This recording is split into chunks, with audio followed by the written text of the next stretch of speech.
My name is Terry Lynch. I'm with Oregon Ufology. I found myself searching for a passageway one day.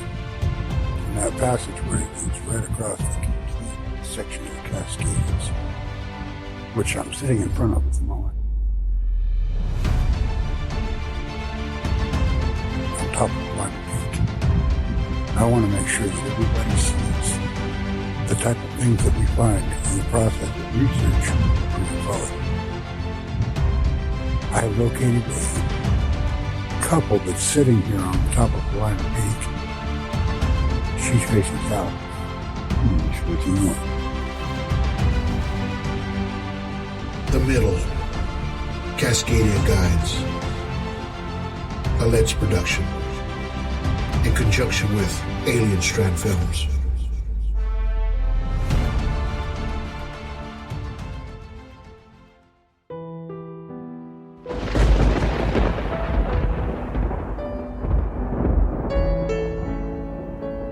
Alien Strand Podcast. The amount of evidence for the reality of the Allagash abductions for any other subject, any mundane subject, in a court of law, you could hang a person probably.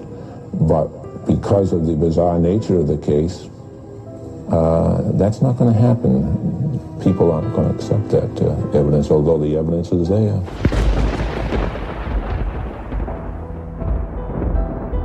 After my experience happened, I kind of just put it in the back of my mind, thinking, my friends and family, they're gonna think I'm crazy. And now I saw a show about this doctor removing alien implants from people, emitting radio frequencies, and until the doctor removed it. And right there, a light went off in my head. That's what happened to me. It's gotta be what happened. I was in bed. I saw this very giant, looked like about 7 foot tall praying mantis. It seemed motherly at the time. It looked like a praying mantis that was used telepathy to talk to me. Wanted me to allow her or him to take me to her ship, and I didn't want to go, so I said no. Alien Strand Podcast.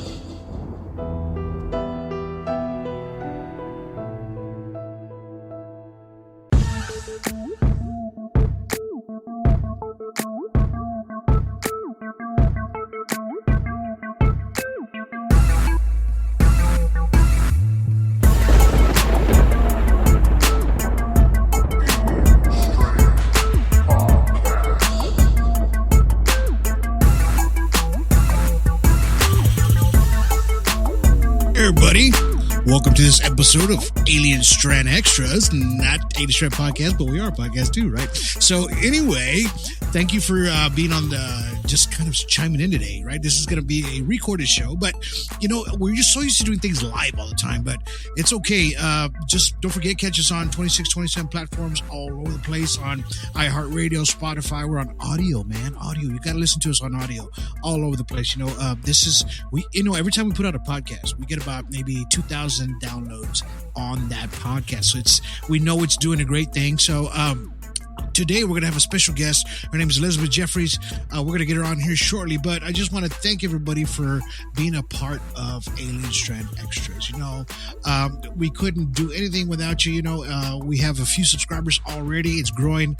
A couple of people every day. We got a lot of free people already that are coming in too. So apparently they like what's happening here. They like what we're doing. So it's $5 a month. You can't beat that with a stick. It's cheap. I got a bag of chips and a Coke, man. And you can watch some really good stuff here. Like I said, I've been having a couple of podcasts, prior to this one. And, they were actually pretty darn good. A lot of people give me a lot of props on it. How well they just came out. We did the Pulsar project about this, about the scientist that kind of went dark after he gave all his information away to some folks, and they wrote this small book called Pulsar Project on everything that he found on extraterrestrials. Check that out. Now, if you guys are a subscriber to Alien Strand Extras, you're able to download this for free. I'm giving this to you guys for free for the people that pay $5 a month. You are our Patreons, man. So this is my way of saying thank you, and you get to download this for free. Just remember that, all right? So, we're always so busy doing a lot of things. I'm going through the merch. I'm trying to get some merch here for you guys. I'm getting the shirts made.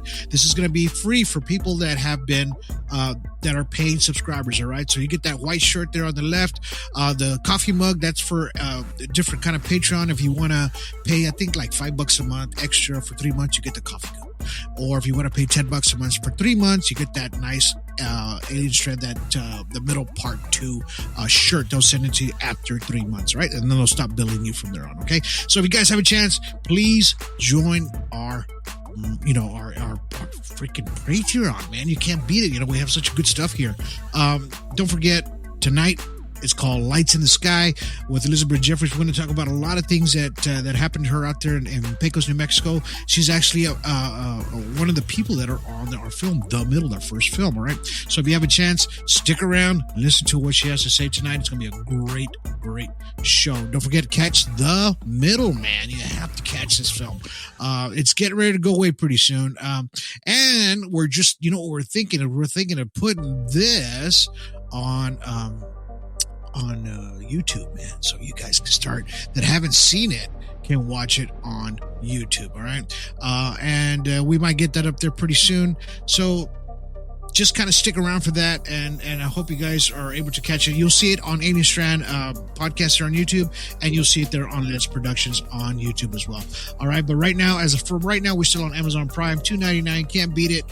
Get it for free. Tubi TV is free. TCL, it's free, with commercials. But if you go to Amazon Prime, no commercials, $2.99 straight off the bat. All right. So, it's a give and take. That's what's so cool about it, right? The middle 2 is done, right? So I'm just dotting the dots on the I's and crossing the T's on this. It's all production. You guys will be seeing it on Amazon Prime here pretty soon. I'm going to say 3 weeks. This is just me. It's not them. It's just me. It might just be that much amount of time. All right, so be looking out for this film. It's getting great reviews. Everybody's really enjoying this film. So I hope you guys watch it, man, when it comes out. Don't forget to join Alien Strand Disclosure Project. We are a Facebook group there. If you haven't joined, please join and can be part of our team, because there is no I in team. All right. So tonight, like I said, we're going to get Elizabeth Jeffries on, and she's going to tell a couple of strange things have been happening in her area. So let's go ahead and bring her in now. There she is. Right on. So thank you for being on the show today. And we were able to get you on the film The Middle, and I'm glad you were part of it. Yeah. So tell us about you and about where you live, everything out there, man. Well, I moved here in 1999. I moved to New Mexico in about 2005. I moved to this house in Pecos, which is a beautiful area.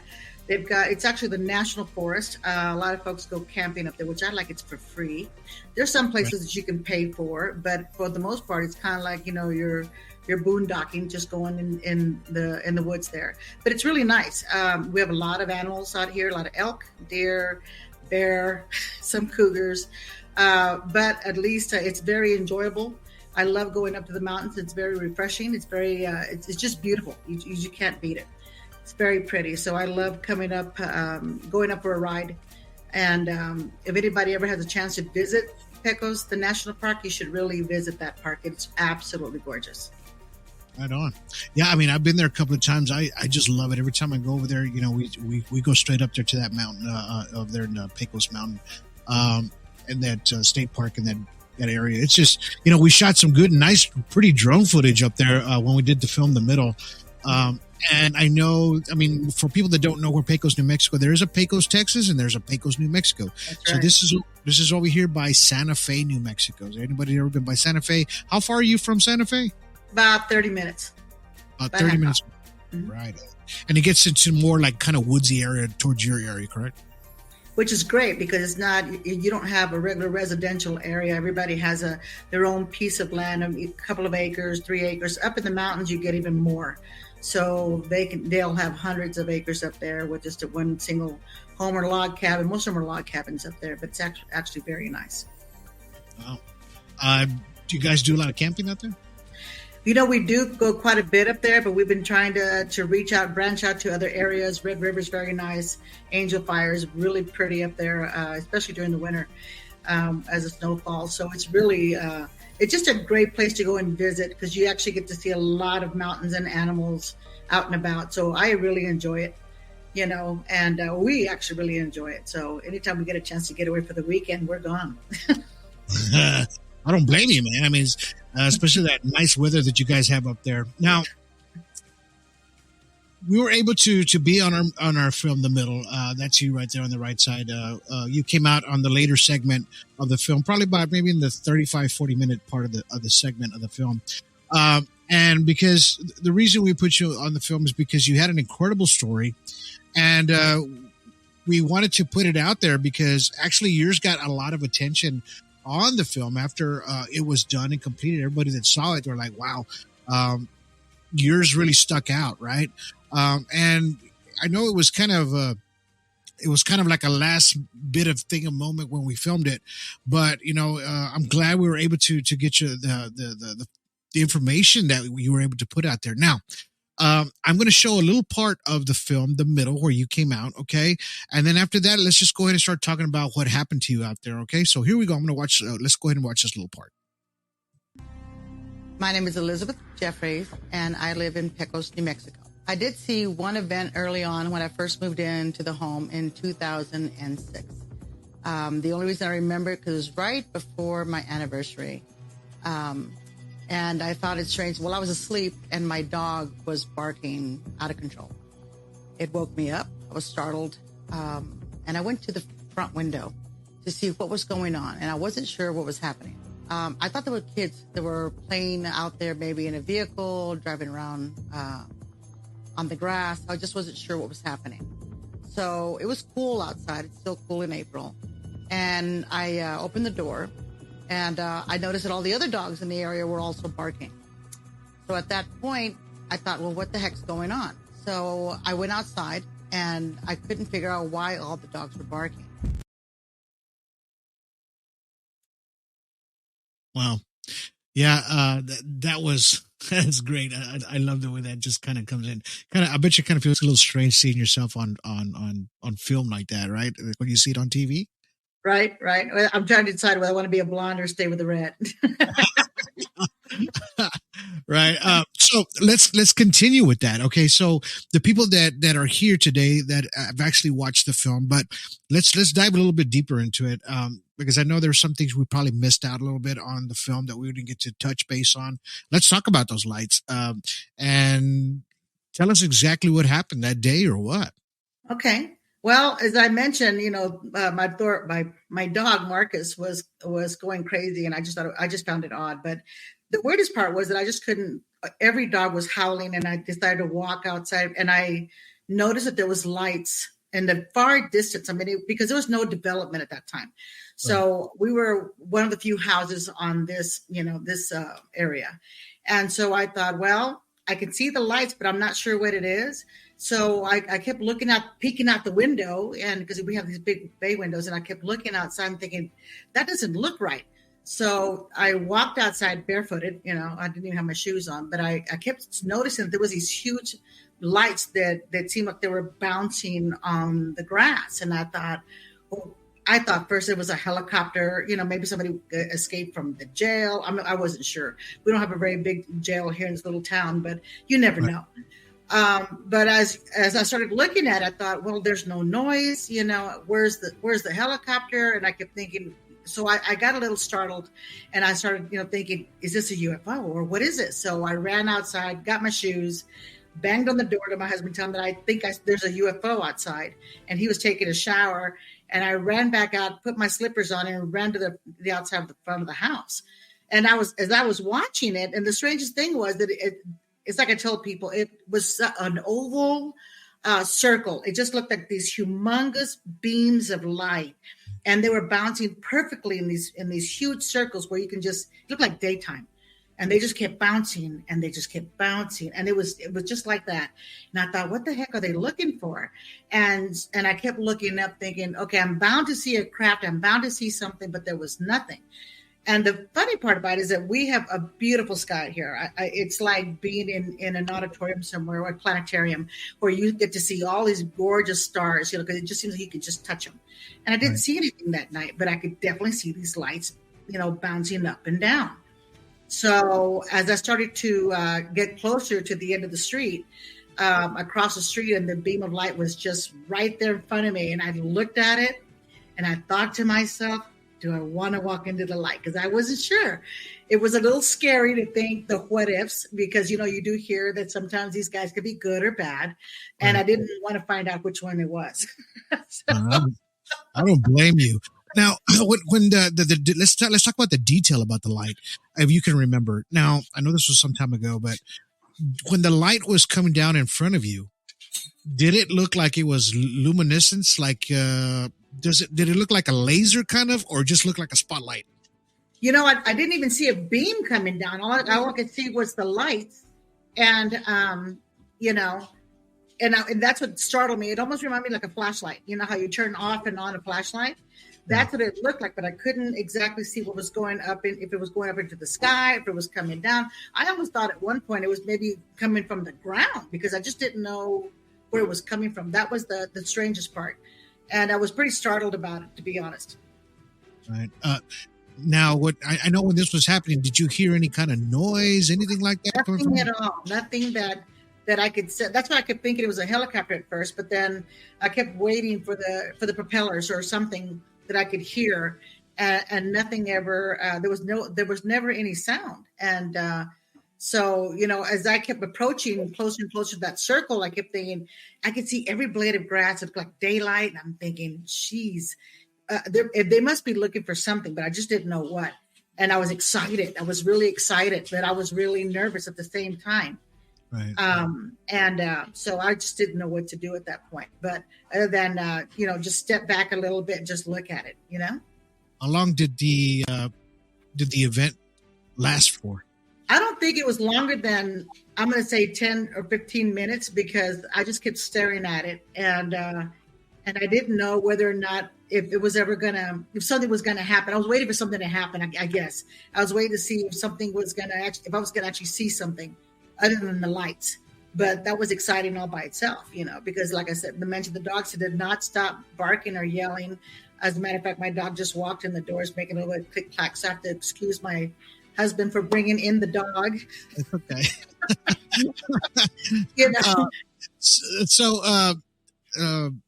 So you said in the film, I know part of the later part of the film, you mentioned that you were that you called MUFON, or actually you wrote them an email, and did they respond right away, or what is it that they told you? Well, before I did that, I actually that same night I called 911. And so I asked him if anybody else had reported these lights, because I couldn't understand why I was the only one that saw it. Because as the lights had disappeared, the dog stopped barking and everything just went quiet. So I wasn't sure what was going on at that point, So I kept thinking, well, this. And so I asked the lady, has anybody reported any lights in Santa Fe, right? And they said no. They said nobody's reported. She kind of said this way. She said no. And I thought, oh, shoot, she probably thinks I'm nuts. And then she goes, maybe you should call your local police department. And I thought, it's okay. I just won't even do that. So at that point, I went ahead and the next day I decided to contact MUFON, and I sent them an email, and they did respond. So they did call me just to see what my experience, what I had. Did I lose any time? I don't think I lost any time. It was just, I think my adrenaline was just going as to what was happening. So you were just pretty much in the moment experiencing what had happened and things like that. Right. And you said the dogs in the area were not just your dog, but there was, I'm sure, a lot of dogs in the area were kind of going nuts as well. Exactly. Wow. Okay. Well, I mean, we put that together a lot. That's what happens to people sometimes, that you get to, kind of just go through that, that every time there's a UFO or anything that flies over your house or something, that the dogs kind of go freaking nuts. You know what I mean? They I don't know. It's the humming noise, I guess.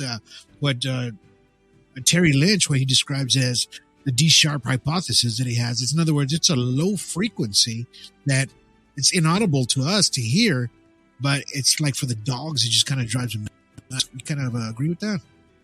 Well, I always have trouble I have the ringing in my ears. That's one of the things that I noticed. And I thought it was kind of strange that I had it that night. I think that I just believe that that's what it is. I'm getting older.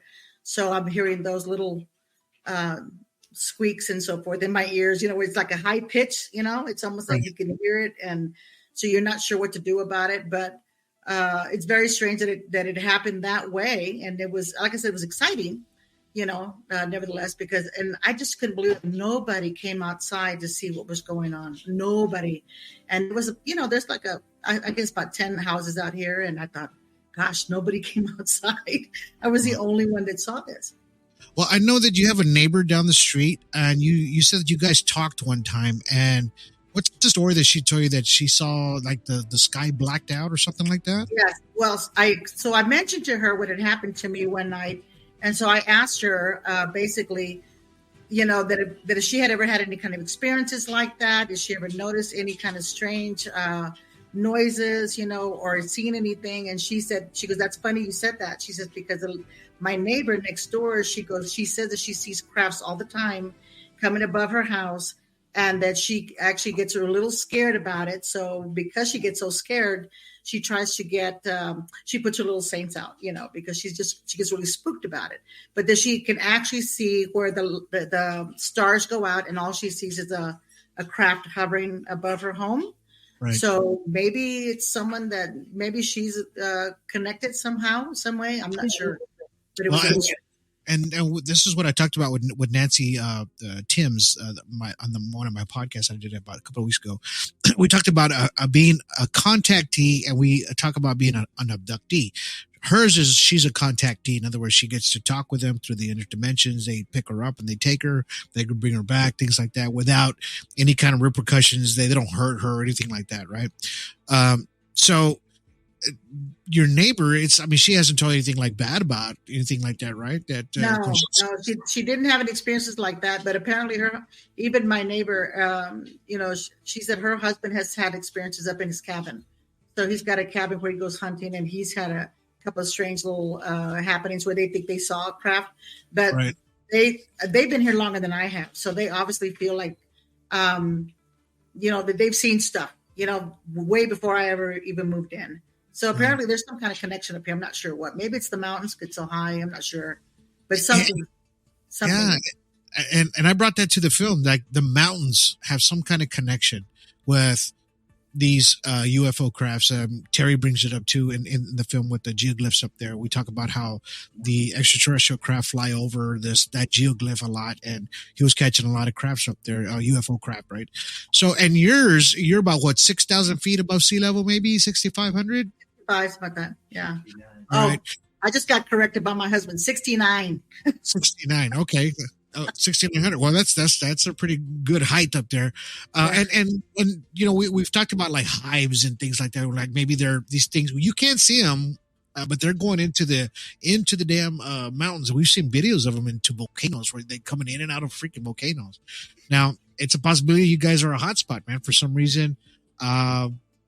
Do you know if there was any kind of like volcanic activity out there way a long time ago in your area? Maybe I don't know, but it's funny you say that, because I know I talked to a friend of mine, and her husband's a geologist of some kind, but he said that there's a big old line that goes all across New Mexico, some kind of so he just says, yeah, we have like a fault line or something going on.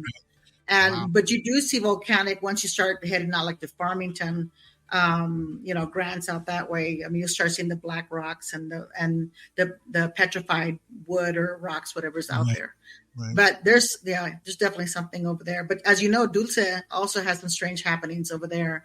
Yeah, and Dulce, in New Mexico, where they have the strange frequency that people feel that they if they get close to it or something, they feel kind of off, just to my understanding. Yeah, well, the Dulce bases, that's where they had that big fight down there with the aliens, and the guy killed a bunch of them, and they shot his fingers off. I forgot his name right now, but of course he died. He was actually killed. So they found him strangled with some piano chords, unfortunately. I remember that. Yeah, that poor guy. So let's talk about the connection that you're starting to have now. When we kind of make things a little different, to where you started having like almost supernatural kind of things happening in your home, right? Things are weird. I always think that something's a little off in this house. My son Joshua doesn't like to stay here at all. He says he gets nightmares every time he stays here. And I always tell Rodney, there's always something happening, or I feel like there's always something. But one night we had gone for vacation. I came back and I noticed that the bed had been undone in the spare bedroom, and I thought somebody was in the attic. So I kept making everybody go up to the attic to see if somebody was up there. And finally, I got so tired of doing it a couple of times that I actually put a camera in there just to see if I could catch something, And I didn't see anything, but sure enough, it happened again, and I wasn't sure. I thought, well, maybe it's a friend of ours that had passed away, because he used to stay here, and he used to actually stay in that spare bedroom. So I thought maybe it was him visiting, but I wasn't sure. Right. So that was a little strange. Has anybody else other than your son experienced anything different in there, as far as that? No, I think for the most part, it's just been me while I'm sitting here. Like, as a matter of fact, last night the dog and I were watching TV. No, the night before last. And he stood up with his ears perked up, and he looked in the hallway, and I thought, okay, what does he see? And I thought, is it good or bad? Oh, wow. I wasn't sure what he was experiencing, if it was good or bad. And those things are kind of a little freaky, but he calmed down. So I thought, well, it must not be bad. So I just kind of let it go. But if things get kind of crazy, I think I told the story sometime back about these little red lights. I know I mentioned to my mother-in-law sometime back, this happened years ago, but I saw it in my bedroom, and I woke up one morning because I don't know what got my attention. And they were red, and they were just going around in circles. And so I stood up and I looked, and I was kind of like frozen. But I could see, and I could hear the whispering, pss, pss, pss, pss, pss, Right. And I was like, what are they saying? What are they saying? And it kind of threw me a little bit. So I got kind of freaked out about it. And I told my mother-in-law the next day, I said, I'm not sure if I heard this correctly or not, but I swear there was somebody talking in my bedroom. And I was so frozen with fear that I really didn't want to move. So she goes, what do you think it was? I said, I have no idea, but it totally threw me for a loop. And I didn't know what to think about it. Now, that hasn't happened again, but it did happen. And I thought it was just kind of odd, that happened. But there's always, it's just, we are on top of a burial ground, the Glorieta burial, well, not the ground itself, but the whole site here is part of the battlefield. Right. So who knows? I mean, I'm not sure if these things are, some people say if they see them in their houses, and others get spooked, they start saging the houses to see if they can kind of take, negativity out of the home, and they're very strong in that. As far as the saging is, they are very, very strong about doing that here. So you sent me a couple of videos from your Ring camera. Well, one of them, and then you sent me a personal one. So let's go ahead and watch the one that's in the bedroom. There was like a little light that popped up at the very bottom corner left, I believe, on this one. So let's watch this and talk about that real quick. Take him out. That one was super fast. So it was. It's kind of hard to see it. I thought it was longer, but so you were having activity where the bed kept on getting unmade, right? Right. And so that's the problem that I got really spooked. That's why I thought somebody was in the house while we were gone. I thought, and I started questioning some of my friends that a couple that come and take care of my house sometimes, that they possibly had slept. Maybe they were tired or they had to go lay down because they didn't feel well. And that was fine, but it was just that it startled me because the bed was undone. And so it happened a few times that way. And I think I sent you one where it was just The camera, for some reason, went off at nighttime. At night, and it was dark, and now you could barely see what's just a little light that came on, but you couldn't see anything behind it. I couldn't identify what it was. So, I thought, gosh, I don't know what it is, but something's happening. And I would shut the door on purpose because I wanted to see if it happened again. Right. Which it did, so that was a little strange. Well, and so you sent me this video of what you found the next morning. Let's go ahead and watch that real quick, okay? Okay. Good morning. Just got up. Well, it happened again. Look. Looks like somebody walks in here and lays down. Nothing's coming on the camera. Literally, there's nothing on the camera. I just checked it. I'm like, what the hell? So, I don't know. I don't even know what to think about it now. Because I was up, but I was up till after midnight because I was watching TV. And then I went to bed. And I checked the room earlier before I went to bed. It was fine. I woke up this morning and looks like somebody walked in, laid on the bed, or something. I don't understand. I'm gonna take this. I'm getting tired of this bed cover. It looks like shit. I don't know. I just don't understand. I don't understand what's going on. So, I don't know. You have any explanations? You tell me. But it literally looks like someone's been sleeping in the bed. And nobody is here. And it wasn't me walking in my sleep. So, I don't know. I'm just going to redo the bed. I'm going to fix it tight, make it up, and then I'll adjust the camera. Because I just don't understand why it's doing that. It's just weird. Yeah, I look pretty rough. Yeah, talk about bedhead. That was a long night, I guess, on that one. But you look like you were kind of dumbfounded, kind of like it's like, okay, wait a minute, how do I? Well, I had this? just fixed the bed the night before. I thought maybe it's just me, maybe I'm just and I thought I'll just fix it. I'll just set it up like I always do, just in case I ever have company. The bed's ready, the room's ready. And then I woke up and sure enough, there it was again. And so I was like, okay, now I'm kind of starting to wonder what the heck's going on. Wow. So, and how many more times did that happen? That happened at least 6 times. And then finally I went and saged it. Get the hell out of my house, man. I'm tired of this. My friends tell me, you better go sage it because there's something going on there. And take the Palo Santo and, and I was like, okay, I'll try anything. They were like, go and get the holy water and throw it in there. So I know that right before that, you had a friend that their dear friend had just passed away, like right before that. So you were kind of thinking that because he was like a jokester, maybe kind of doing that to you, kind of possibly that he was doing that, from the other side, maybe. Right. Yeah, and I just thought it was kind of strange. I thought, well, maybe he's just visiting and he's trying to, maybe just say, hey, I'm here or something. Because an incident that happened, it was right after he passed away. Poor guy. He had passed away, and I have this beautiful curio in the corner with a lot of my crystal.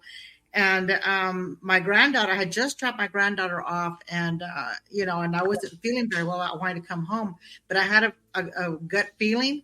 But as soon as I walked in the door, I kept trying to call her, and she wasn't answering. I got very nervous, and I thought, well, I guess she'll be okay.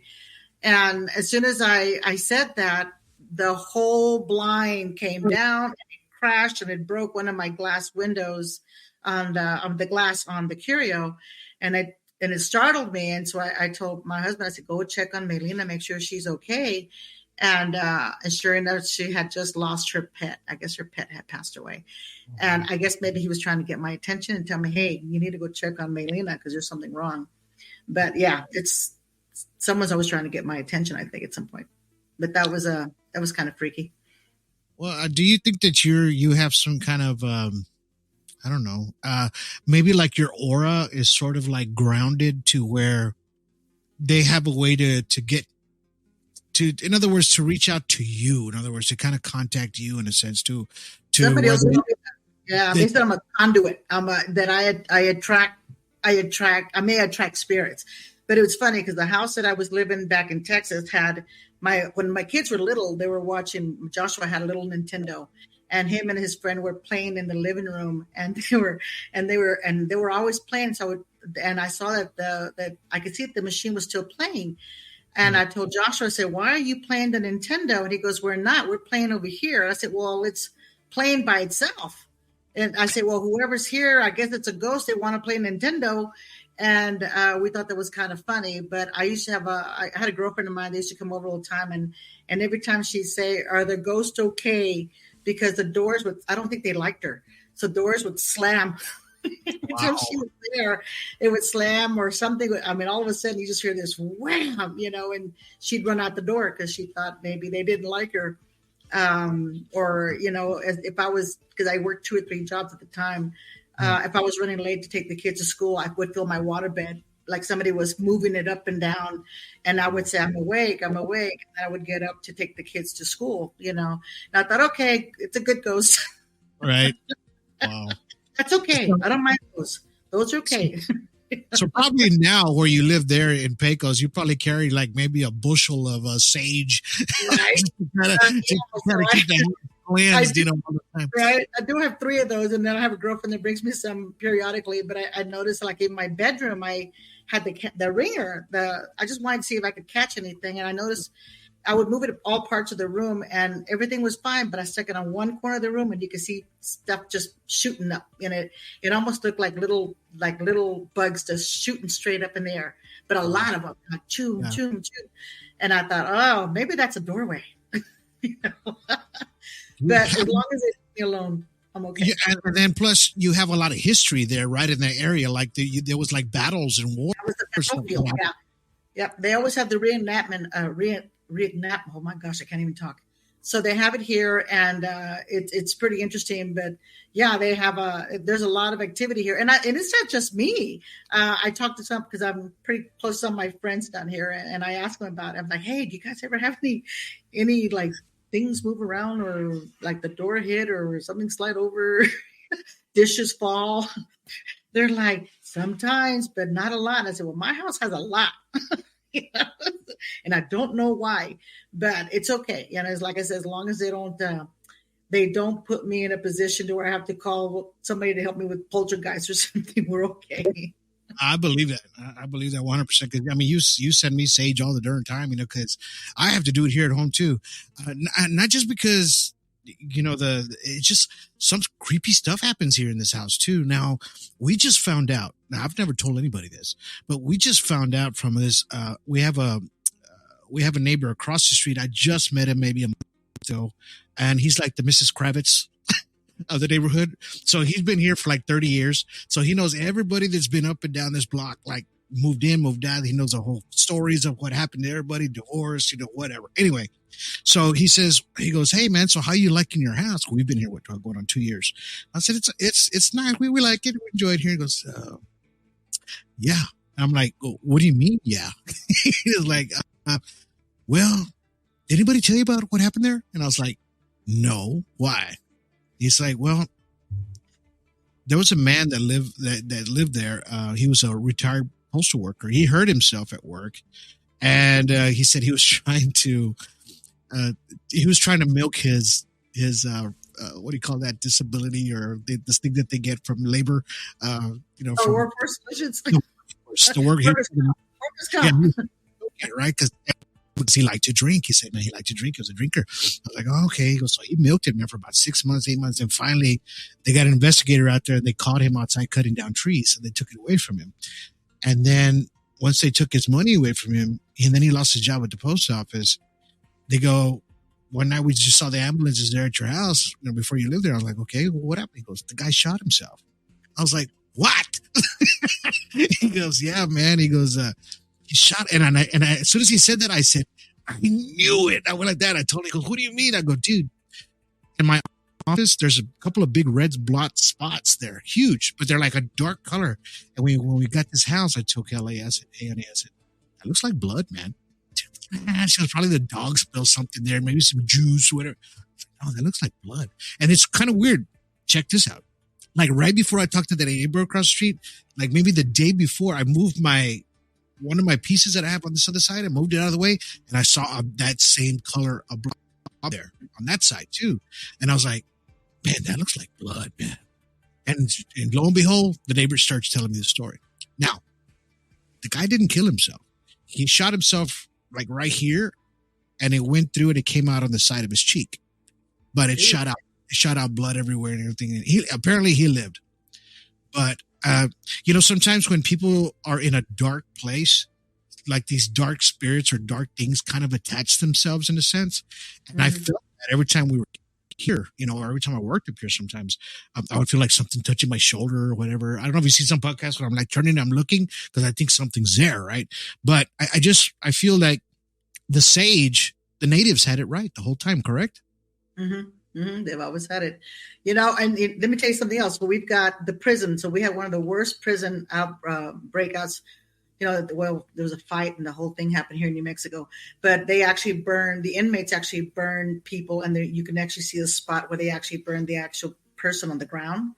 And I walked in there, I got a tour because I work for the state. And so they gave me a tour, and I thought, oh my gosh, this place is kind of creepy. But I still came out of there with some negativity. I think something was attaching itself to where I got home, and I kept saying things wasn't going right. I didn't feel right. I felt very uneasy. And I said, I got to say to myself, maybe there's some bad juju there, from what happened in that little prison. But I believe it. I think that if you run around people that are negative or go somewhere where there's or funerals, gosh, I hate funerals sometimes, because I come out with something, you never can tell, right. But you just have to be careful. I mean, there's things that's unexplainable. Some people are more intuitive than I am on stuff like that. I never try to kind of put myself in that position to where I want more. I want to see it, or I want to see the ghost, or I just kind of leave it all out there, because I don't want to attract anything. If it happens, it happens. If it doesn't, it doesn't, so. But I think these things happen to people, I think a lot of people, they want to admit it. They don't want to admit it. Yes, true. And there's, everybody's had that feeling. You walk into something and then the hairs stand up on your arm, right? Like something cold in there. Like, it's something happened. Something. It's just, I don't know, something about those kind of things. Now, let's move forward. We got just a little bit of time left. So let's talk about recent on any recent sightings that you've had lately. Yeah, I came home one evening. I was tired from work, and I was trying to get something to eat, and all the dogs were barking again.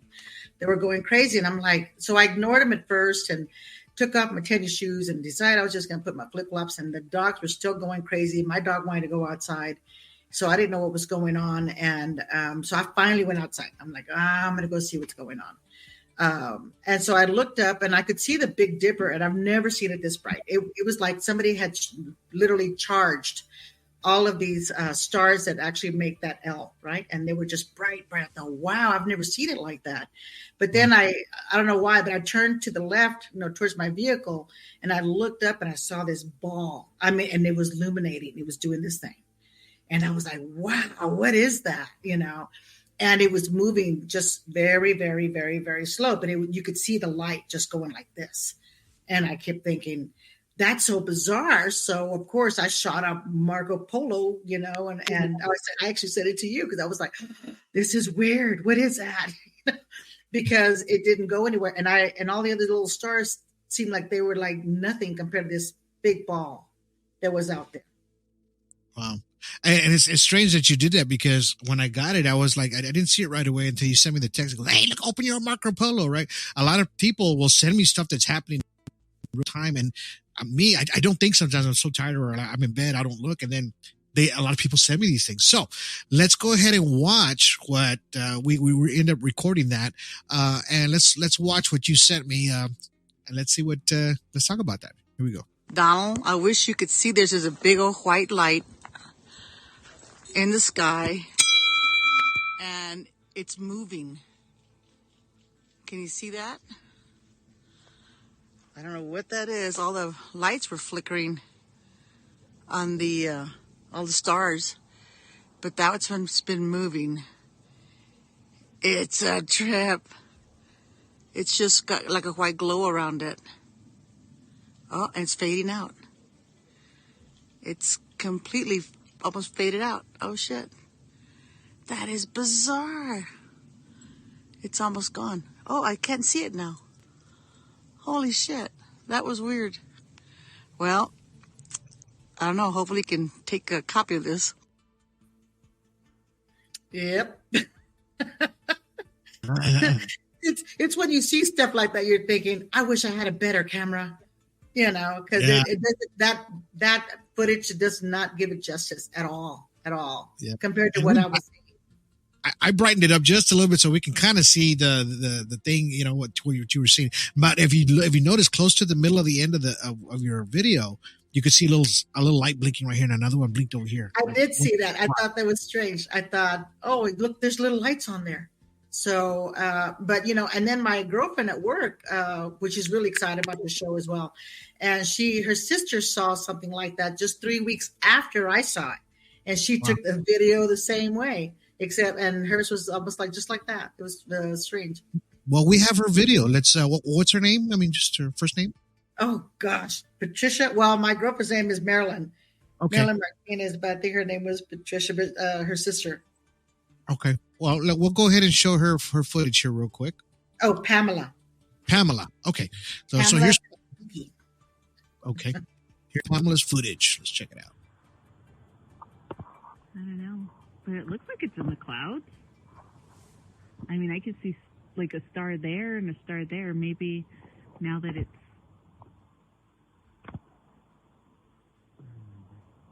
Now it's going the other direction. We're getting behind the light instead of in front of it. Uh-huh.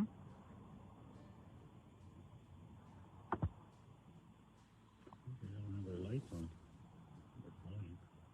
When they have to... Yeah, blinking lights. Yeah, but they have to have lights on, don't they? Only when they're on the approach. How did they... No, because you see them in the sky all the time flying.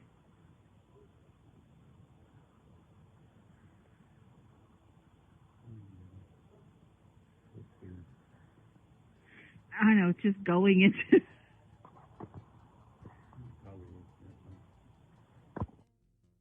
Yeah. See how she was perplexed too. So one of the things that her sister was telling me, she goes, it's because we know that airplanes have lights. They always have a green light and a red light. So you always see it, and it always when it's flying. But this one, you couldn't see anything, it was just like this ball. That's all you could see was this ball. So, and then you're talking about the nav lights that they have, the front green or the black, or the green and the red. They'll usually do like 1, 2, and then a 3, 1, 2, and then 3. It's always the same pulse. So y'all have an actual, there's a Facebook there. It's called UFO. I think it's called UFO Santa Fe or UFO New Mexico. So something like that. So we ended up finding you found where people were seeing the same thing that you were seeing out there. Mm-hmm. To me, in this photo, it kind of looks like a sort of diamond shape. But this one says in Ventana Ranch, Abiquiu, right, or Albuquerque, the after sunset shots are from the road in front of the 3 volcanoes on the northwest side of Albuquerque. Huh. So this is what they were taking pictures of that they saw up there. That was the same day that you saw yours, correct?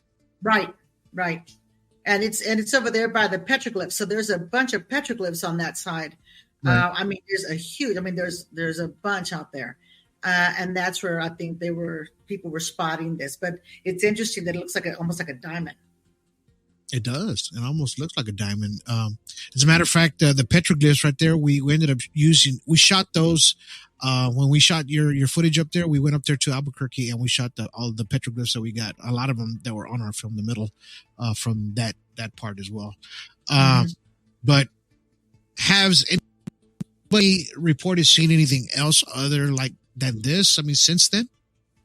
No, that's just the last one. I mean, we've seen a few here and there that we're not sure what we're looking at, but I never have a camera. And then I remember I have a phone. I forget about the camera on my phone. But it would be good for me to have to capture it a little bit better. But I bet you they're out there because, I mean, you see it off and on and you're just not sure what you're looking at. But it sure would be neat to catch, something that's actually visible that you can actually really, really see, like a craft like that. But at nighttime, I think it's hard to see it like that. Well, you know what I started doing? What I started doing is in my truck, I have this little pocket camera. It's like those pocket ones that got a little zoom on it. Those cheap ones that are like less than $100 or something like that, $100 maybe. And just keep it fully charged, keep it in your glove box. And that way, a lot of times, because they're actually better than your cell phone sometimes. When you're looking at something at night, it'll automatically adjust the ISO and the speed and everything, and you can actually get a really good video of something or photo too. So I keep one in my truck, offhand because or with me. I always try to take anytime we go out of town, anything like that. I said, take the camera, put it in the glove box because you never know when you're going to catch something. Yeah, and I was actually looking at cameras the other day, and I kept thinking, I don't even know which one to get. Kept looking at all the different kinds and, which was better at nighttime, because typically when I always see them is at nighttime, Right. It's just like when Roddy and I had gone camping once in Lake Conchas, we call it Conchas Lake. So we were out there and we could see something and we said, what is that? And you just really can't tell, but you're thinking, is that what I think it is? Or is that just something else? Or is it a shooting star? But shooting stars are funny because you see them burning out. Right. Always see him burning out. This one, I didn't see burn out at all. I mean, it just stayed there and then it just kind of disappeared. So that was interesting. But I just wish I would have been able to see something in the sky when I saw it that day. But it was a little strange, that's for sure. I've never forgotten it, that's for sure. Yeah, I remember that when you guys were camping, you sent me a Marco Polo that both of you guys, I can hear both of y'all talking. When you were trying to get that something that was out there that y'all guys had spotted. I didn't get to save it though on my Marco Polo. But, yeah, it was on the edge of a cliff. We were on the edge of a cliff, and we were kind of looking at it. I was like, "What is that? Is that? I bet you that's it. That's one. I bet you that's one of them." But it's because, like I said before, the skies are pretty clear out here. I mean, we're not in the city, so you don't have a bunch of lights, so it doesn't dull the lights from the stars, and you can see everything pretty nice. But it's actually it's pretty cool when you see it, when you catch one anyway. Wow. Well, we're fixing to close out here. So I just want to thank you for being on the show today. I know people got a lot of insights, because this is what this is about, the information, the insights. Thank you for being on the middle. A lot of people really enjoyed your segment, part of it, and, it's the way you explained it was explained in a really good way for people to understand. And I hope we were able to get it visually for you as much as we could to get as close as possible. I thought it was great. I thought you did a phenomenal job on the middle, and then I was very lucky to actually see your other one as well, the trailer. I was all excited. I can't wait to see it, and I can't wait for it to come out. So that's a must-see movie for sure. They both are. Wow. Yeah. So now let's go ahead and leave this. This is one big surprise here at the very end if people don't know. So we are related. Yeah. So Liz is actually my older sister, and I'm the lower child. You're the baby. I'm kind of a baby.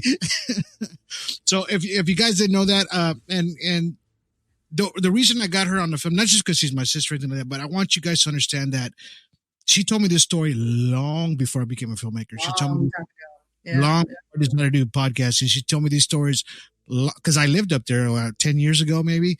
And then you were telling these stories to me, and I always remember it over and over. And then when I started putting this film together, and then I thought, you know what? We need to get your segment on there. And I'm glad we did, because I don't know, man, but you see a lot of crazy stuff out there. I see a lot of crazy stuff on my end. You know, we always have our eyes in the skies now, right? Do you focus more like that now? Well, yeah, you can't help it. I mean, now that it's getting dark at 5 o'clock, I mean, by the time I get home, it's 5:30 and it's already pitch dark. And, so you can't help but to look up, I think the only strangest thing I ever saw, and people actually pulled over, and gosh, I don't even remember when this was. It must have been about a decade ago, but I actually was just coming off the highway, and all of a sudden it looked like a plane with a cross on it that was flying overhead, and everybody pulled over, and a bunch of people were taking videos and photos, but of course our phones weren't that good back then. And I tried to take a picture, but I couldn't see it, but it actually looked like a cross. And I was like, wow, that was different, but I've never seen it again. I remember that. I remember when you told me that. Yeah. So I know there's some crazy, I saw a lot of crazy stuff out there when I was living up there, and I know that I saw different kind of things. Now, do you have any last words for people out there about, ufology, the stigmas that come along with it, how people should kind of, think about when they watch these films, things like that? Well, people have to understand that we're not the only ones. I mean, there's no way that we're the only ones on Earth or anywhere else for that matter. The universe is humongous. There has to be other life. It's bound to have been there forever, for decades, or, I mean, you can't imagine we're going to be the only human beings that have ever been, or animal or whatever, on a planet. I think people need to do what you always say: keep an open mind, understand that there's nothing to be afraid of. You don't have to worry about being picked on or made fun of. It happened, and you're going to stick to the facts, and you're just going to express yourself. So if you have something to share it with Donald. Donald is really good at what he does, and he's got some, he'll put you on his show, and he'll be more than happy to introduce you. And so that way everybody can hear what you have to say. I think it's important to let it out sometimes. Sometimes you need to get it off your chest. It's important that, instead of holding it in and thinking that, you're the only one that's ever had issues, or start taking medication because now everybody thinks you're nuts. Stop all that. Talk about it and reach out to some of these groups. There's some really good groups out there. Yep. And that's why we mentioned it in the middle to CE3. They mention a lot of that in there of talking about it and the stigmas that come along with it. But thank you for being on the show today. Okay. If anybody wants to get a hold of you or just talk to you about anything, is there a way to get a hold of you? They can always email me or call me or whatever they want. It's fine. It's just, the facts are facts. I mean, nobody's going to make it up. I mean, you're making stuff up, and you're just trying to impress yourself or anybody else will listen. Stick to the facts. Right. That's all you have to do. And when somebody's not being truthful because their stories change. Yours has been straight through the whole thing. Nothing has changed. So it's on MUFON. They can go look at themselves. Yeah, if we can find them. And probably 911 too. They probably have it as the crazy lady they called. Well, again, thank you for being on the show today. We really appreciate you. Thank you for the insights, and just hang loose in the background. And then, like I said, we appreciate you. Thank you. All right. Thank you for having me. Right. Call your mama.